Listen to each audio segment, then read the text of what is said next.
अतिवृष्टी आणि पूरपरिस्थितीमुळे राज्यातील शेतकऱ्यांचं प्रचंड नुकसान झालंय आणि राज ठाकरे यांनी मुख्यमंत्री फडणवीसांना पत्र लिहिलंय। राज्यात सरसकट ओला दुष्काळ जाहीर करावा अशी मागणी राज ठाकरेंनी या पत्रात केली आहे। एकरी किमान 30 ते 40 हजारांची मदत जाहीर करावी अशीही मागणी राज ठाकरेंनी केली आहे।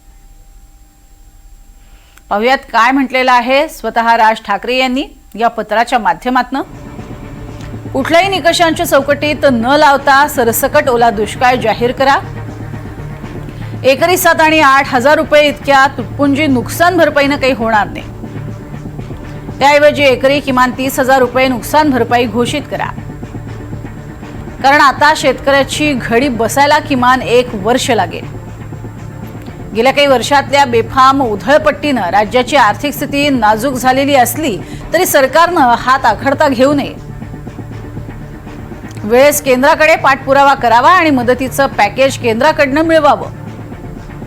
फक्त स्वतःच्या वैयक्तिक तक्रारींसाठी किंवा घटक पक्षातील संघर्षासाठी आम्ही दिल्लीत जातो असं चित्र न दिसता सरकारमधले सगळे पक्ष राज्यासाठी पण दिल्लीत धाव घेतात हेही राज्याला दिसू दे असा टोला लगावलाय।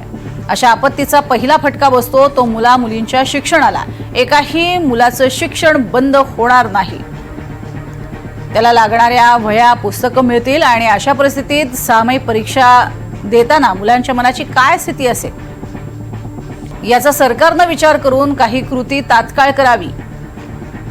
आपत्तीनंतर रोगराई प्रचंड वाढते, त्यासाठी राज्याचा आरोग्य विभाग सतर्क राहील हे देखील सरकारने पाहावं।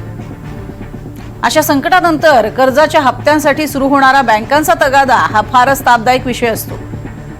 एकतर बँकांना योग्य ती समज सरकारने आत्ताच द्यावी, अन्यथा आमचे महाराष्ट्र सैनिक ती देतीलच।